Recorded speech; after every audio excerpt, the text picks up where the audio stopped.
Nós vamos abrir a palavra de Deus em Marcos capítulo 4, versos 1 a 20. A parábola do semeador.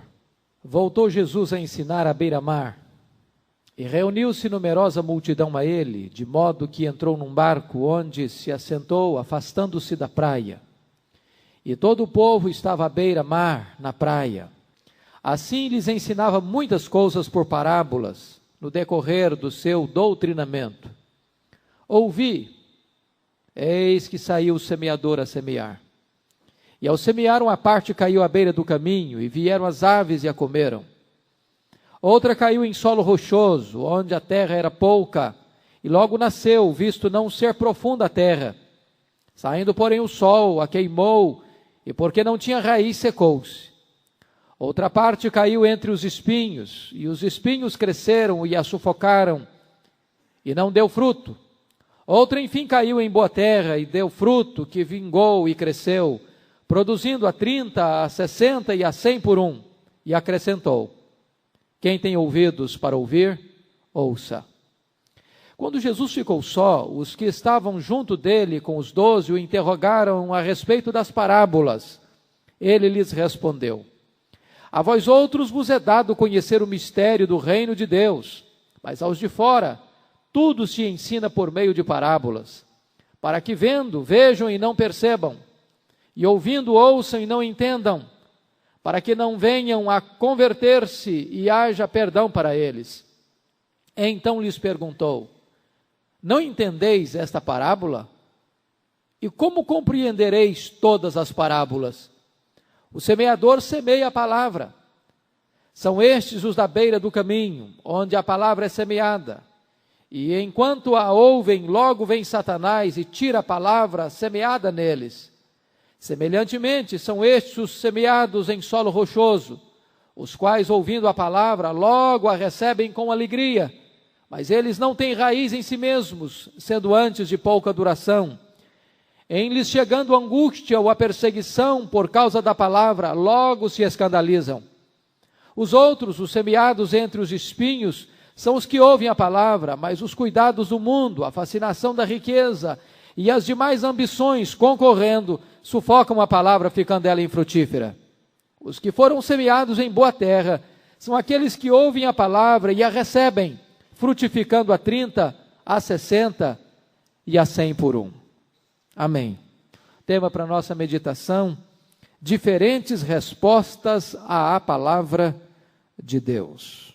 Jesus Cristo acabara de ter um momento de profunda tensão com a sua própria família e de um profundo embate com os escribas, que por inveja e conscientemente atribuíram a obra dele ao poder de Satanás. O cerco da perseguição estava crescendo. Os líderes judaicos, alvoroçados, maquinavam e mancomunavam-se com autoridades políticas, os herodianos, para prenderem e matarem Jesus. Ao mesmo tempo que os líderes rejeitavam a Cristo, a multidão o procurava avidamente para receber o seu ensino. E Jesus então passa a falar para esta multidão sobre os mistérios do reino de Deus. E eu chamo a sua atenção aqui para alguns pontos na nossa introdução. Em primeiro lugar, olha o versículo 1 sobre o cenário. Os inimigos haviam fechado a porta da sinagoga para Jesus. O último incidente de Jesus na sinagoga, eles querem matá-lo. Já que as portas da sinagoga se fecham, Jesus vai para o lugar mais público. Ele vai para a praia, mostrando que ele não tinha rigidez em seus métodos, mostrando que não havia dias especiais nem lugares sagrados. A praia era o templo, o barco era o púlpito. Veja você o método. Diz o texto que Jesus passa a ensinar muitas coisas por parábolas. E basicamente ensinar os mistérios do reino de Deus por parábolas. Por que por parábolas? Porque as parábolas eram uma espécie de janelas abertas para o povo de Deus e de portas fechadas para aqueles que se resistiam à graça de Deus. Mistério, porque mistério não é uma coisa complicada e nem difícil, nem oculta. Mistério aqui É algo que, na verdade, está encoberto para aqueles que não podem discernir as coisas de Deus, mas que é revelada pela vontade de Deus para o povo de Deus. O mistério de Deus é Cristo Jesus. E aqueles que buscam a Deus por revelação de Deus, por obra do Espírito Santo de Deus, aquilo que estava nublado se torna absolutamente claro. Agora, a quem que Jesus estava querendo se referir? Como aqueles que Jesus contava a parábola para que eles não pudessem entender. Obviamente, Jesus estava se referindo aqui aos próprios fariseus e os seus seguidores, aos próprios escribas, que deliberadamente rejeitavam a graça de Deus. Na verdade, esses ouvintes devem ser confrontados com a sua responsabilidade própria de cegueira e impenitência. Eu quero que vocês entendam uma coisa para que nós não cheguemos a conclusões equivocadas. Não é que esse texto está dizendo que Deus endurece algumas pessoas propositadamente para que elas não se convertam. Não é isso. Não é isso que o texto está querendo dizer. O que o texto está querendo nos informar é que o Senhor endurece aqueles que endurecem a si mesmos.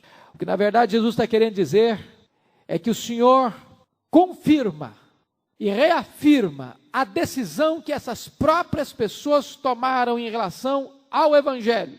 Eu vou ilustrar.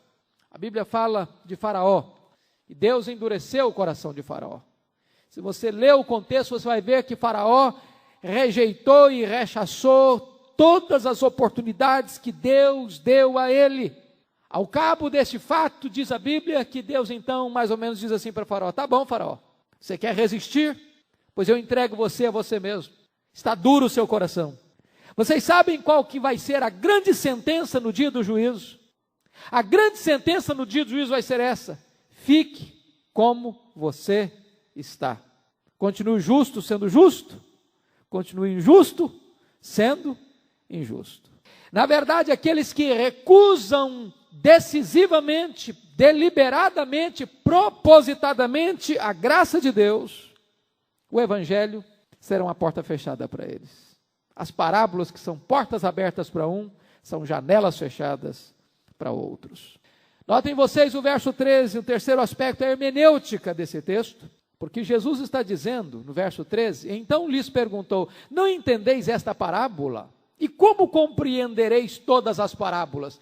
O que na verdade Jesus está querendo dizer é o seguinte, que esta parábola do semeador é a porta de entrada do entendimento de todas as demais parábolas. Talvez essa seja a mais comum, a mais conhecida de todas as parábolas. Ela está presente em todos os 3 evangelhos sinóticos. Ao ponto de Charles Ryle afirmar que esta parábola não precisa de explicação, ela precisa apenas de aplicação.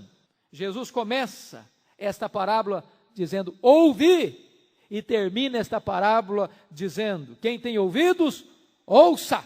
De tal maneira que ela está entremeada por 2 exortações: ouvir, e quem tem ouvidos, ouça. De tal maneira que ela é absolutamente importante e relevante para nós. Há um quarto ponto que eu chamo a sua atenção da realidade, conforme os versos 4 a 7, que a parábola do semeador revela que Jesus não se impressiona com as multidões que o seguiam.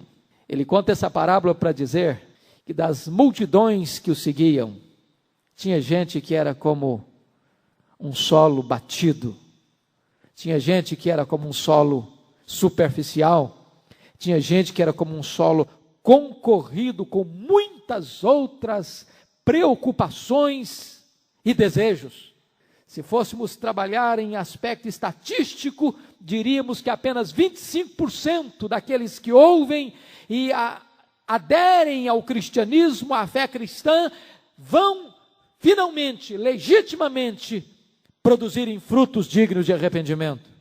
E eu concluo a minha introdução dizendo que Marcos não abre mão do seu estilo. Afirmamos desde o início que o evangelho de Marcos é o evangelho da ação. Por isso que Marcos é um evangelho dinâmico, onde Jesus está sempre trabalhando, sempre realizando algo, sempre fazendo algo. Ele é o servo que veio servir. E por isso Marcos não tem tantas parábolas. E as parábolas que Marcos escolhe para registrar, todas são parábolas de ação, de movimento, de trabalho, porque Marcos está mais interessado nas obras de Cristo do que nos ensinos de Cristo. Dito isto, à guisa de introdução, estamos então prontos para olhar quais são as diferentes atitudes em relação à palavra de Deus. Em primeiro lugar, nós vamos ver os corações endurecidos. Versículo 4, ao semear uma parte caiu à beira do caminho, e vieram as aves e a comeram. O verso 15, Jesus explica, são estes os da beira do caminho, onde a palavra é semeada, e enquanto a ouvem, logo vem Satanás e tira a palavra semeada neles. Destaco alguns pontos para nossa meditação. Primeiro, um coração duro ouve a palavra, mas não a compreende. Vejam vocês, o que é que, na verdade, Jesus está dizendo? Que essa semente caiu à beira do caminho. E se você notar, Lucas vai informar que este caminho foi pisado. São os corações inquietos, perturbados com a passagem e o tropel da multidão, das coisas do mundo. Umas que vão, outras que vêm, outras que atravessam e todas que passam. E neste caminho, a palavra de Deus é pisada. Neste caminho, a palavra de Deus é rejeitada. Eu diria para você que este ouvinte é aquele ouvinte indiferente, em que a rotina da vida o insensibilizou para as coisas de Deus. Ele vai vivendo a vida, sem abrir sulcos na alma, no coração, para a bendita semente da palavra de Deus. Na verdade, este ouvinte tem o maior de todos os problemas. Ele não vê problema. Está agarrado aos seus hábitos, escravo da rotina, orgulhoso de suas crenças ou da ausência delas, consumido pelo prazer, nada leva a sério. Nada leva a sério. Ele vai levando a vida. Se você perceber, esse tipo de ouvinte aqui é aquele ouvinte que escuta um sermão, mas não presta atenção no que ouve. Esse ouvinte aqui é como aquele ouvinte denunciado pelo profeta Ezequiel. Eis que tu és para eles como um que canta canções de amor, que tem voz suave e tange bem, porque ouve as tuas palavras, mas não as põe por obra. Esse ouvinte é capaz de vir ao templo, de vir à igreja, 1 ano, 2 anos, 5 anos, a vida toda, e entra no ouvido e sai no outro. Ele nunca diz, é para mim, Deus está falando comigo, isso tem a ver com a minha vida, isso tem a ver com a minha história. Meu amado irmão, este texto é um alerta para dizer para nós que domingo após domingo, pessoas vão à igreja, pessoas entram num templo, pessoas escutam mensagens, mas vem Satanás e rouba a semente do seu coração. Vocês já não se aperceberam desse fato? Quantas pessoas que ouvem e ouvem e ouvem e ouvem a palavra de Deus, e esta palavra não frutifica? Amados irmãos, um momento de culto é um momento de grande tensão e, por que não dizer, de profunda e renhida batalha espiritual. Ou pensam vocês que Satanás é incapaz de entrar num templo? Se pensam assim, estão equivocados. Ele não apenas é capaz de entrar num templo, ele é capaz de subir ao púlpito. Zacarias capítulo 3 diz que quando o sumo sacerdote Josué se levantou, Satanás estava do lado direito dele para se lhe opor. Jesus está dizendo que quando a semente é lançada, parte dessa semente cai em corações tão duros como um chão batido de uma estrada. E essas pessoas vão viver assim, vão morrer assim, vão ser sepultadas assim, e elas vão se perder eternamente no inferno. Essa é uma palavra dura, mas essa é uma palavra verdadeira. Você vai notar em segundo lugar que um coração duro é onde a semente é pisada. Notem vocês que é exatamente essa semente pisada que Satanás tem pressa em comer. A semente que o diabo teme é a semente que os homens pisam. E o que significa o caminho que o homem pisa? O caminho que passa muita gente. Certamente esse ouvinte é aquele tipo de ouvinte aberto para todos os tipos de influências, todos os tipos de ideias, todos os tipos de crenças. Eu diria que esse seria um ouvinte eclético, de mente aberta, para hospedar todas as filosofias, todas as crenças. É aquele tipo de ouvinte que diz o seguinte: toda religião é boa, todo caminho conduz a Deus. Ele é aquele que está à beira do caminho e por ele passa. Muitos vão, outros vêm, e todos passam. E ele se perde. Terceiro lugar, coração duro, é onde a semente é roubada pelo diabo, para que o ouvinte não creia e seja salvo. Vejam vocês, irmãos, que nesta luta da semeadura, todas as criaturas do mundo se armaram contra esta sementeira. Se não, vejamos. As criaturas racionais lutaram contra essa sementeira, porque foram pisadas pelos homens. As criaturas sensitivas se armaram contra essa sementeira. Através de quê? Através dos animais. As aves vieram e comeram a semente. As criaturas vegetativas se arvoraram também contra essa semeadura, através dos espinhos. E as criaturas insensíveis também lutaram contra essa semeadura, as pedras. Vejam vocês que não há mais nenhum tipo de criatura no mundo. Todas elas se arvoraram contra essa semeadura. A natureza insensível a perseguiu nas pedras, a vegetativa a perseguiu nos espinhos, a sensitiva nas aves e a racional nos homens. As pedras secaram-na, os espinhos afogaram-na, as aves comeram-na e os homens pisaram-na. E diz o texto que a semente que caiu à beira do caminho, Satanás teve pressa em roubá-la, para que a pessoa não cresce e fosse salva. O que você percebe é o seguinte: tão logo alguém se levante para semear, Satanás se levanta para impedir a semeadura. Não há campo mais aceso de luta espiritual do que a própria evangelização. Quando se levanta um semeador, levanta-se Satanás. O texto diz que Satanás expressamente roubou a semente da beira do caminho, mas certamente a presença dele não está distante daqui caiu à beira, daqui caiu no pedregulho e daqui caiu na beira do espinho. Evangelização não é apenas um campo de semeadura, é também um campo de batalha espiritual. Dito isso, eu quero chamar sua atenção para o segundo tipo de coração: os corações superficiais. Versículos 5 e 6, olha aí comigo. Ora, outra caiu em solo rochoso, onde a terra era pouca, e logo nasceu, visto não ser profunda a terra. Saindo, porém, o sol a queimou, e porque não tinha raiz, secou-se. Versículos 16 e 17. Semelhantemente, são estes os semeados em solos rochosos, os quais, ouvindo a palavra, logo a recebem com alegria, mas eles não têm raiz em si mesmos, sendo antes de pouca duração. Em lhes chegando a angústia ou a perseguição, por causa da palavra, logo se escandalizam. Vejamos alguns pontos aqui desse solo superficial. Um coração superficial tem uma resposta imediata à palavra, mas uma resposta irrefletida. Notem, por favor, isso. Tanto Marcos quanto Lucas, por 2 vezes, usam a palavra logo, com o sentido de imediatamente. O que é que esse texto quer dizer? Que esse tipo de ouvinte, ele age no calor do momento. Quando ele escuta a mensagem, imediatamente ele aceita a palavra.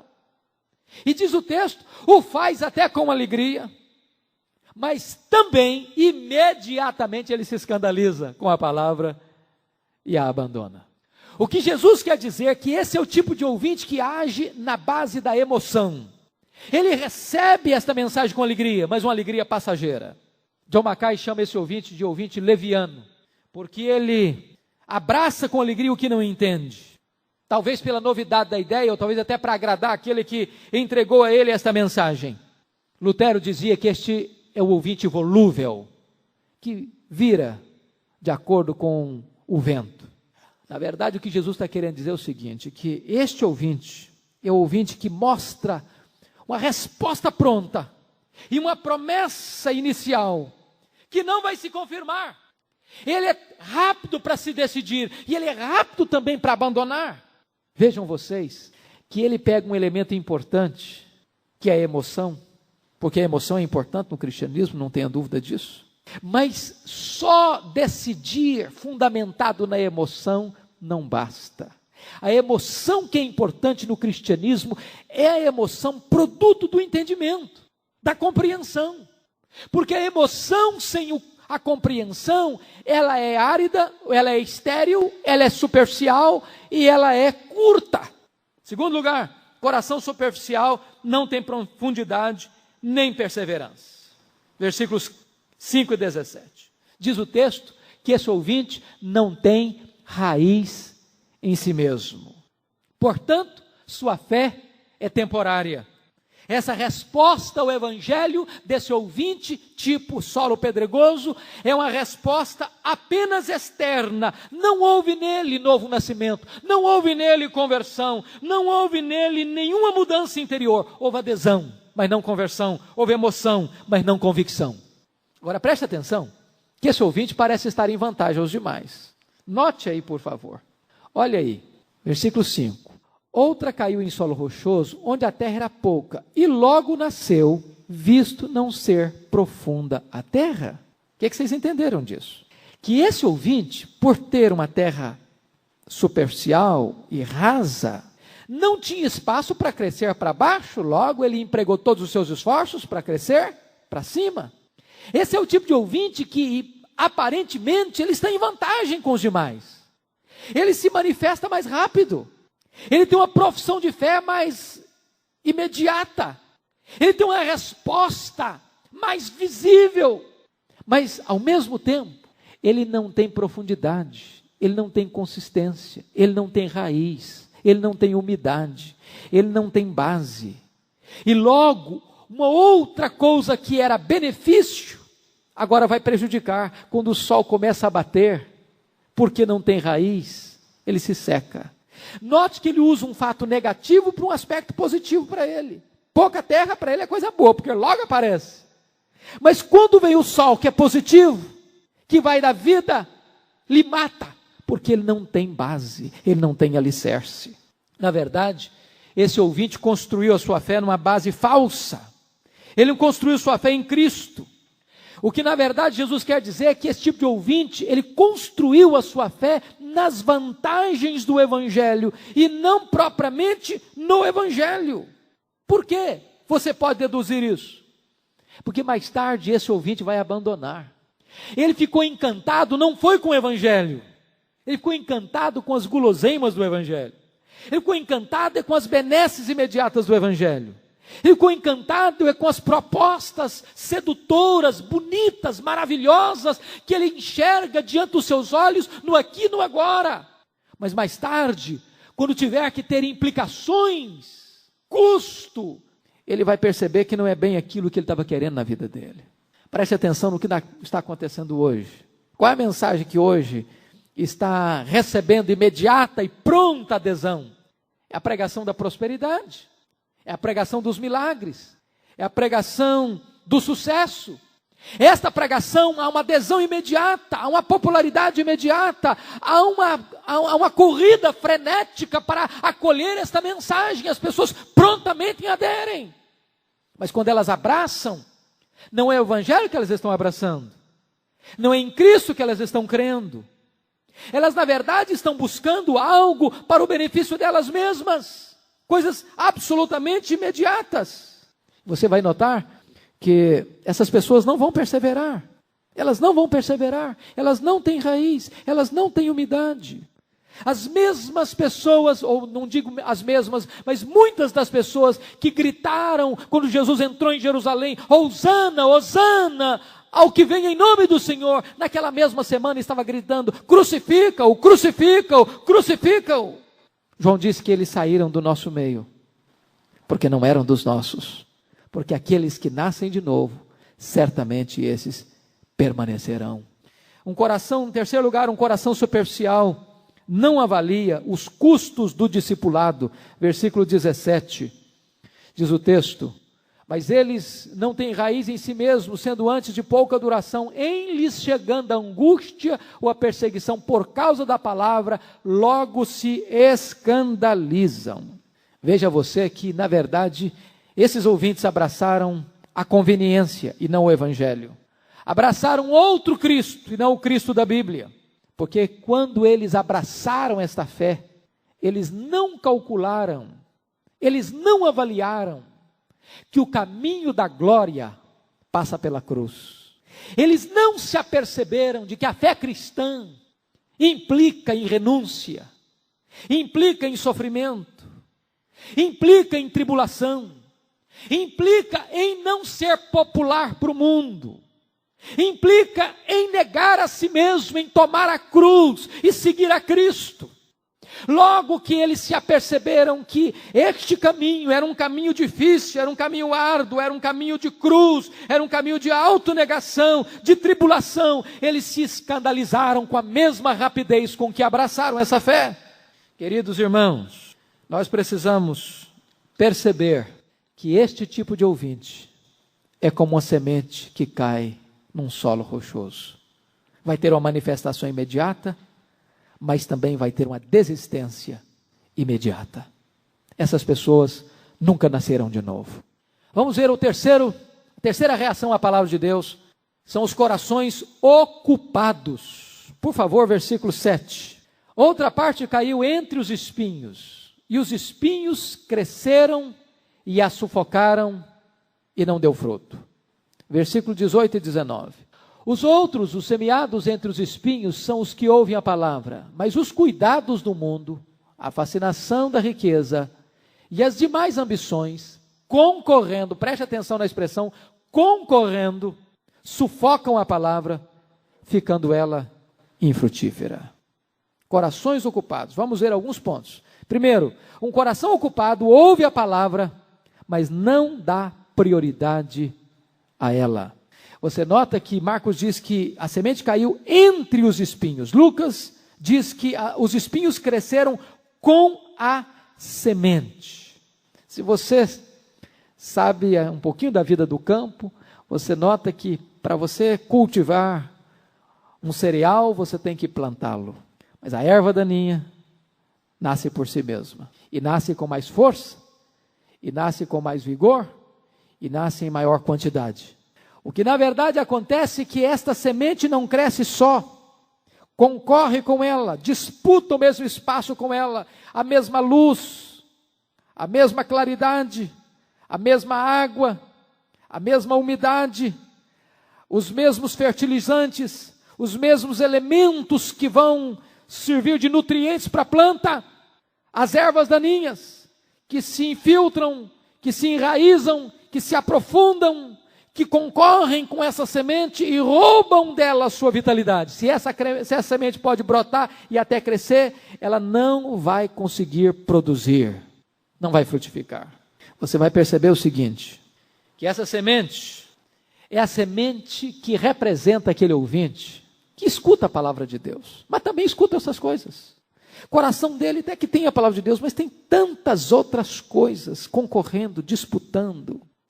O coração deste ouvinte é um campo de batalha, onde se travam muitos interesses particulares, que acabam concorrendo com o reino de Deus, concorrendo com o evangelho e suplantando a própria semente do evangelho. Se você perceber que a primeira semente que caiu na beira do caminho foi Satanás quem foi roubar. A semente que caiu nas pedras foi o sentimento superficial, a carne, que a suplantou. Mas essa semente do espinheiro, quem a suplanta é o mundo. O mundo. O que você percebe aqui é que, na verdade, esse coração é aquele coração que ouve a palavra de Deus, mas não dá prioridade à palavra de Deus. A palavra de Deus não é a coisa principal na vida dele. Meus irmãos, será que nós não nos apercebemos disso, que em muitas vidas também a palavra não está frutificando por isso? A pessoa até que vem à igreja, mas não é o principal da vida dela. Até que escuta um sermão, mas não é a coisa mais importante da vida dela, a palavra de Deus. Tem muita gente que a novela tem muito mais importante que a Bíblia, sabia? Pode ter certeza disso. Tem muita gente que o fantástico é muito mais importante que o culto. Tem muita gente que o esporte ocupa um lugar muito mais importante que o evangelho. Tem muita gente que as coisas, que muitas vezes, algumas delas nem são más em si mesmas, mas ocupam um espaço mais importante do que o reino de Deus. Se você notar, muitas vezes o que está sufocando a semente não são coisas más. Deixa eu ilustrar para você. Lá em Mateus 22 há uma parábola em que o rei manda convidar as pessoas para o casamento do seu filho. Quais foram as respostas que ouviram? Um diz: olha, eu não posso ir não, me tenha por escusado, porque eu comprei um campo, preciso examiná-lo. Outro diz: olha, eu não posso ir não, porque eu comprei uma junta de bois, estou treinando a junta de bois. Outro diz: olha, eu não posso ir não, porque eu me casei e me tenha por escusado. Tem algum mal em comprar um campo? Tem algum mal em treinar uma junta de boi? Tem algum mal em se casar? Nenhum mal. Nenhum mal. Tem algum pecado em fazer essas coisas? Nenhum pecado. Qual o problema então? O problema é quando nós colocamos coisas boas no lugar daquilo que é absolutamente prioritário e importante. É quando comprar um campo, quando treinar uma junta de boi, quando se casar, ocupa o lugar indisputável que Deus precisa ocupar na nossa vida.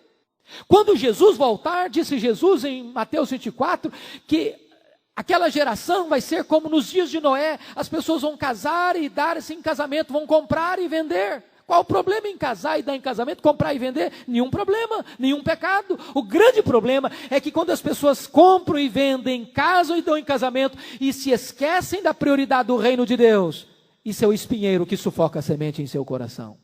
Em segundo lugar, um coração ocupado é sufocado pela concorrência dos cuidados do mundo. O mundo fala mais alto que o evangelho. As glórias do mundo tornam-se mais fascinantes do que as promessas da graça.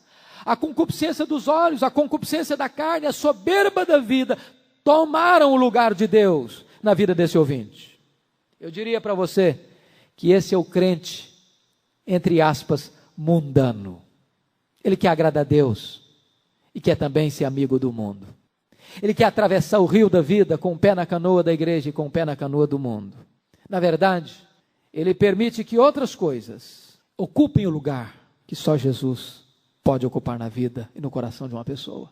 Em terceiro lugar, um coração ocupado é sufocado pela concorrência da fascinação da riqueza. Olha o verso 18 aí. Semeados entre os espinhos são os que ouvem a palavra, mas os cuidados do mundo e a fascinação da riqueza sufoca a palavra, ficando ela infrutífera. Você sabe que há dois enganos que tomam conta do coração de uma pessoa. O engano que toma conta do coração do pobre é o engano de achar que se ele ficar rico, ele vai ser feliz.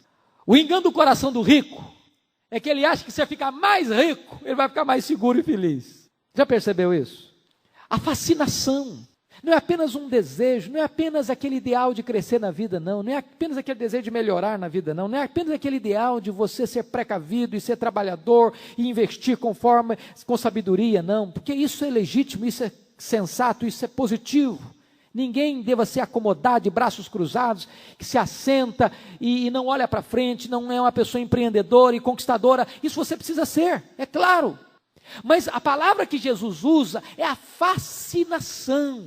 É a pessoa que só enxerga cifrão na frente dela. É capaz de vender a alma dela, é capaz de vender seus valores, sua honra, seu nome, sua reputação. É capaz de atropelar tudo e todos. Fascinado, obcecado. Por essa razão que o jovem rico se prostra aos pés de Jesus, diz: o que é que eu vou fazer para herdar a vida eterna? E Jesus disse: guarda os mandamentos. Diz: eu tenho guardado desde a minha infância. O que é que eu tenho que fazer mais? Se você quer ser perfeito, então vai, vende tudo que você tem, dá aos pobres, depois vem e segue-me, terás um tesouro no céu. E diz a Bíblia que ele saiu triste, porque era dono de muitas riquezas. É claro que Jesus nunca disse isso para todo mundo, para seguir a Cristo. Francisco de Assis equivocou-se, pensando que para seguir a Jesus tinha que largar a mão da riqueza, declarar voto de pobreza e viver pela vida assim como um peregrino, pobre. Não é isso que Jesus está ensinando. Não é isso. É que Jesus percebeu uma coisa. Quando aquele moço disse que eu tenho observado tudo isso, ele estava mentindo. Estava mentindo. Na verdade, aquele moço tinha quebrado o primeiro mandamento. Logo de cara: não terás outros deuses diante de mim.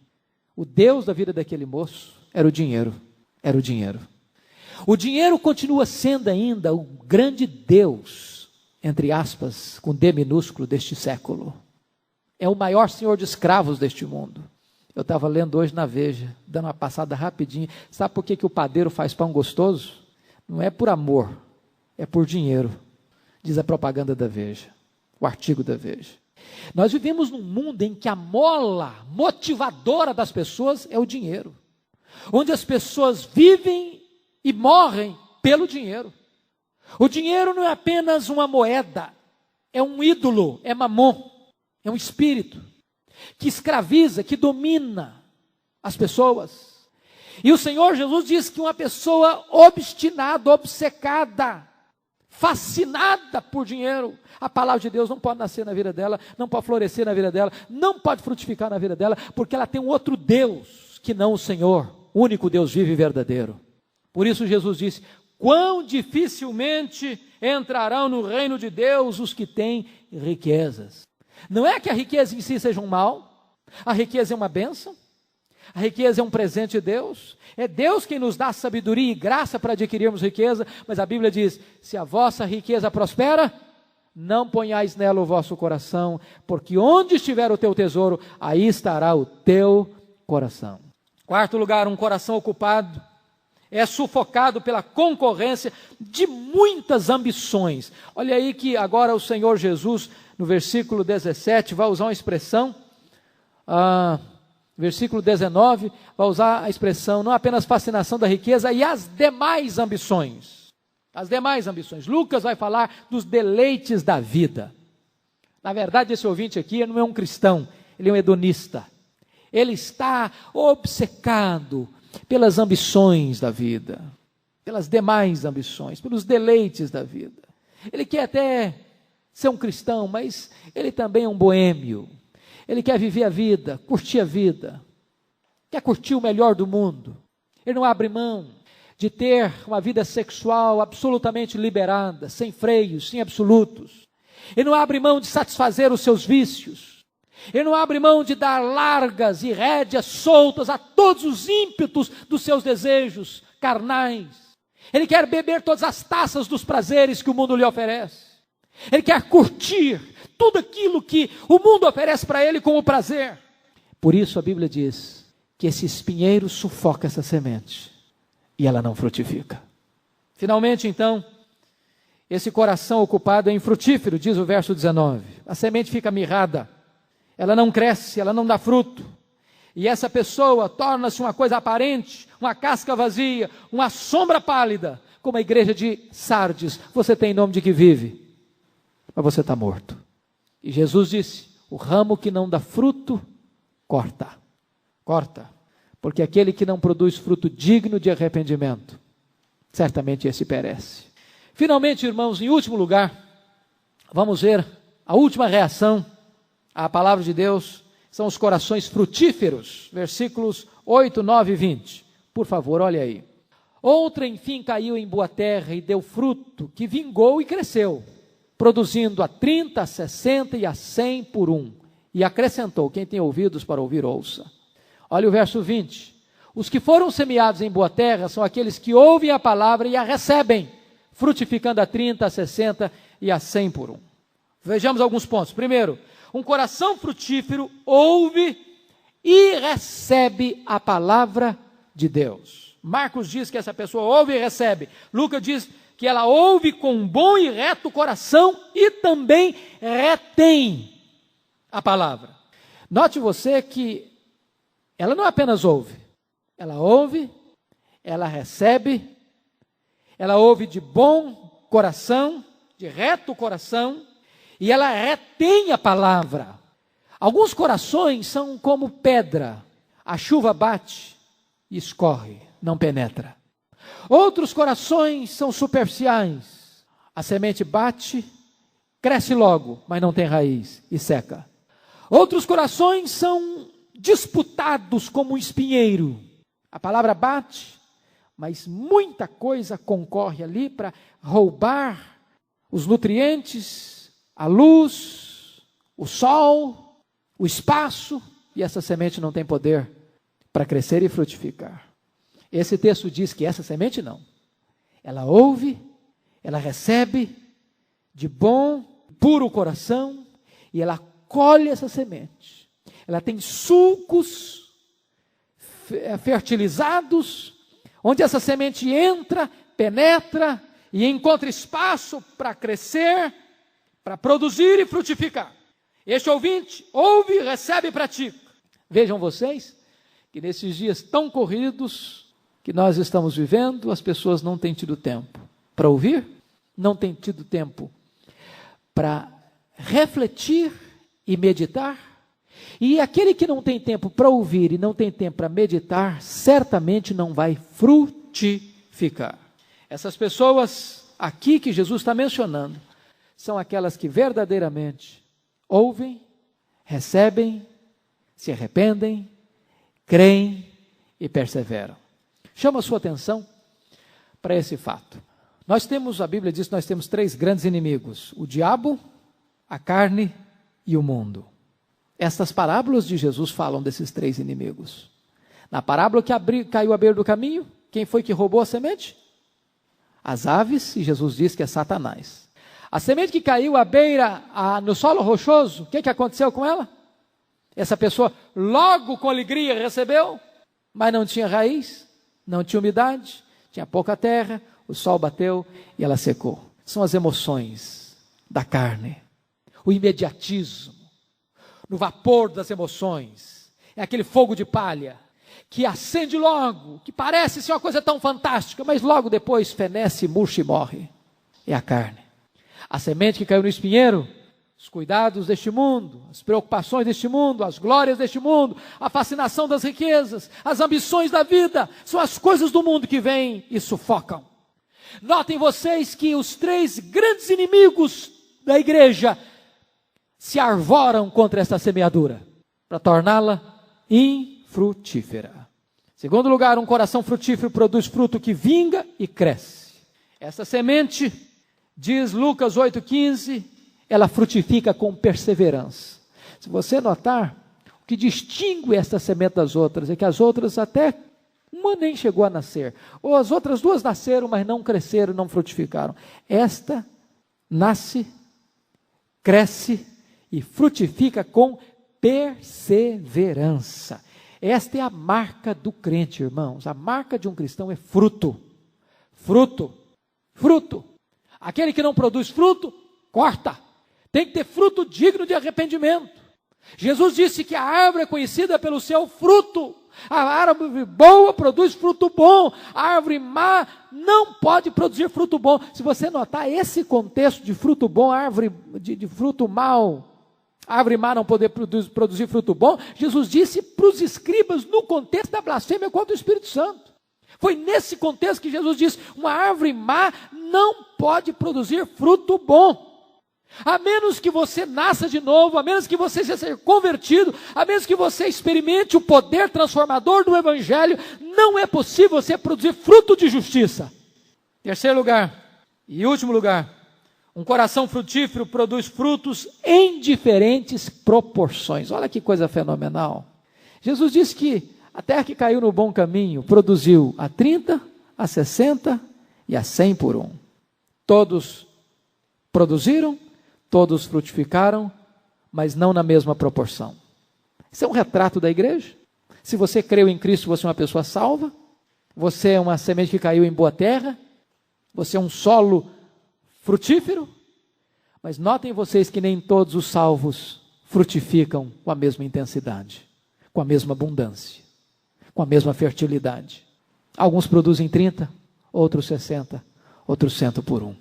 Desta maneira, nós precisamos entender uma coisa, que nós podemos ser mais frutíferos no reino de Deus do que possivelmente estamos sendo. Nem todos os crentes são cheios do Espírito Santo da mesma maneira. Nem todos os crentes são envolvidos com o reino de Deus da mesma maneira. Nem todos os crentes estão engajados no projeto de Deus da mesma maneira. Quanto é que você está produzindo em sua vida? E eu quero concluir com 3 reflexões à luz dessa parábola. Primeira delas, não devemos subestimar as forças opositoras à semeadura da palavra de Deus. Se você se propõe a ser um semeador, tenha certeza de que você vai enfrentar oposição. O diabo vai se levantar, a carne vai se levantar, o mundo vai se levantar. Não há semeadura sem luta. Não subestime as forças opositoras a essa semeadura. Essa é a primeira conclusão que podemos chegar à luz dessa parábola. Segundo, não superestime as respostas imediatas. Não se impressione com as respostas imediatas. Jesus nunca se impressionou com as multidões. Nem nós devemos. Porque tem muitas pessoas que vão ter uma decisão imediata, mas também vão se escandalizar rapidamente. Jesus diz: nem todo aquele que me diz Senhor, Senhor, entrará no reino dos céus. Muitas pessoas vão aderir à fé cristã sem conversão, como Ananias e Safira, como Simão o mágico, como Judas Iscariotes, como tantos que vão fazer parte da igreja visível, mas que jamais farão parte da igreja invisível, que terão seus nomes no hall de membro de uma igreja, mas que jamais terão seus nomes no livro da vida. E a terceira e última reflexão que eu quero fazer é que nós não devemos subestimar o poder da palavra de Deus. Se essa palavra foi comida pelas aves, ela chegou a brotar no meio da rocha, e ela chegou a despontar no meio dos espinheiros, mas na terra boa ela produziu, e produziu surpreendentemente e abundantemente, a 30, a 60 e a 100 por um. De tal maneira, queridos irmãos, que temos uma promessa de Deus: a palavra que sai da minha boca não volta vazia. E aquele que sai andando e chorando enquanto semeia, ainda que com lágrimas, voltará com júbilo, trazendo os seus feixes. Que Deus nos encoraje, que Deus nos levante para sermos semeadores, e que ao mesmo tempo sejamos terra boa, onde a boa semente produza a 100 por um, para a glória de Deus. Que seja assim. Amém. Nós vamos orar ao Senhor.